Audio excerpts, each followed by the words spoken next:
Tiny, we are all here ready to listen to your advice, later to ask you questions that we need, specific questions about our business. There will be that possibility.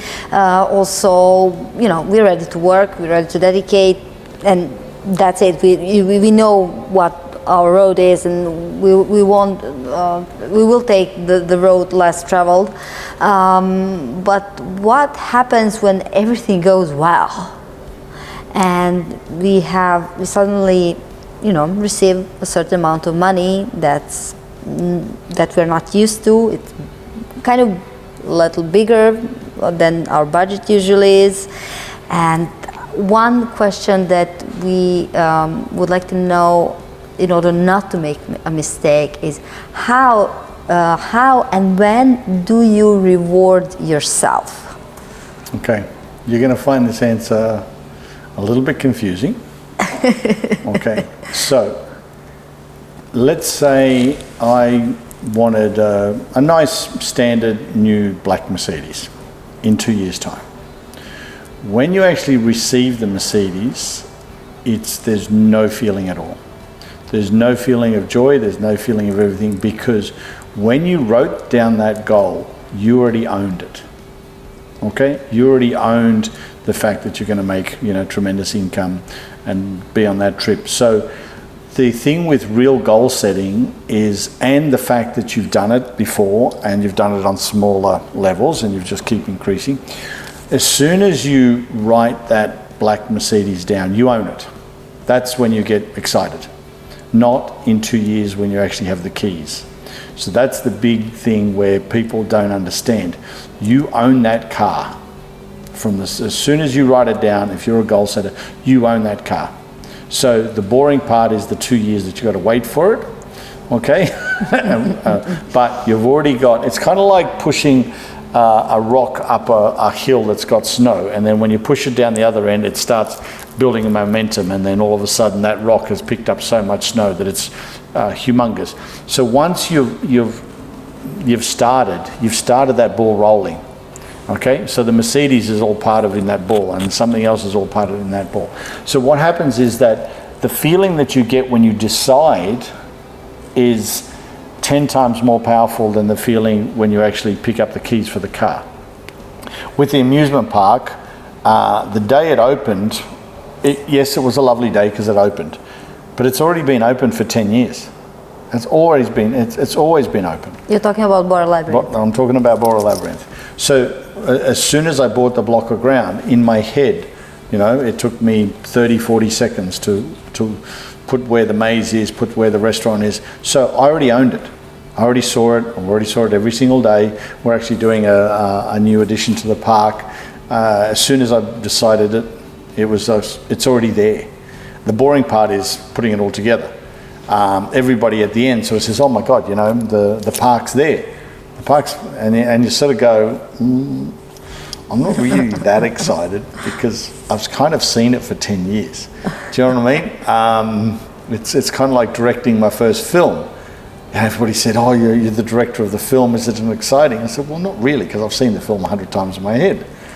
So that's the way you've got to live with your goals. They're already yours. Like playing, one of the things I wanted to do was play the World Series in Vegas. I decided 2 years ago, or 2 years before I actually played. But when I got there, it was like nothing, because I've already been there for the last 2 years in my head. I've already been here for the last 10 years with the park. I've already been 2 years for saving up for a Mercedes. This one took me 38 years to get a Rolex.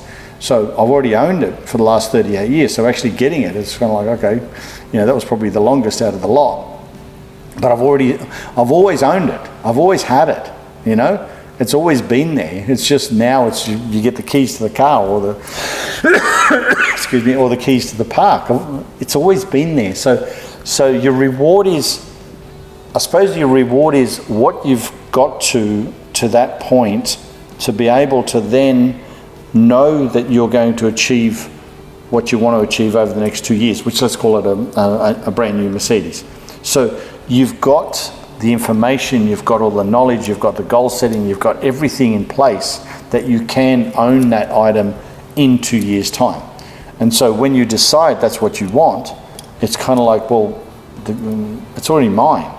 You know, it's just going to pick it up. But I picked it up 2 years ago. I picked the car up 2 years ago. You know, I opened the park 10 years ago in my head, you know. So that's where it does get a little, I hope you do understand that everybody thinks, oh, the joy is when you go to the car yard, you buy the car. No, you've owned the car. You know, true goal setting is you've owned the car all the time, for the whole time. You know, it might take you a little bit longer or a little bit less, but yeah. Is that the moment when the next goal starts calling you? And it's the moment that, like, as you progress with goal setting, you sort of, your brain knows what you're capable of, what you need to push. You know, like, it is sometimes you've got to basically go, okay, do I really want to push another, 2 years or 5 years or something like that? And then you say to yourself, do I have the fuel, which is the motivation, which is the goals? Do I have the fuel and the desire to do it, consistently? And you don't necessarily doubt yourself, but you know what you're up for. You know what you're up for. And I think that's where a lot of people don't understand when they go into business. They go, oh yes, I can do this and I can do that. And yes, I can work all night and I'll work 7 days a week and this and that and the other. But in real terms, you've got to look at, well, what did you do last week that you could have done more? And if you only did 27% of what you needed to do last week, you've got to be very careful of what you say about starting another business or starting a business and going, oh yes, but once I start, I will do this, this, this and this.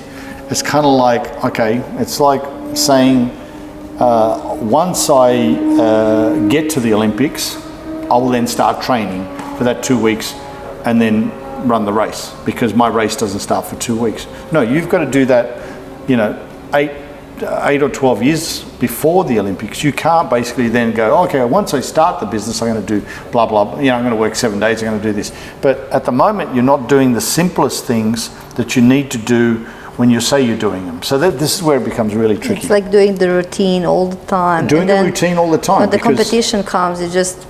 Yeah, the competition comes, it's fine. But as I said, too many people in their own personal life or whatever they've decided to do or and haven't done, they think as soon as they get into a business that it's like the business is going to change them. No, it's not going to change them, because it's your business. It's everything that you do. That's what it's based on. What you don't do, it's also what it's based on. The best thing about business is you know what you're worth every day. The worst thing about business is you know what you're worth every day. And you can't, use an excuse because, I couldn't get to it last night because, blah, blah, blah, or this person rang or that person. Turn your phone off. If somebody's really urgently needs you, they're going to drive to your house and knock on the door, aren't they? Yeah. Yeah, turn your phone off. Oh yes, but I got friends and I got this and that. Yeah, but turn your phone off. Okay? If it's urgent, you need to do your job. Turn your phone off, blah, blah, blah, turn it back on at 11 o'clock at night. If there's something urgent, just ring them up. So as I said, the greatest thing about business is you know what you're worth every day. The worst bit about business is you know what you're worth every day.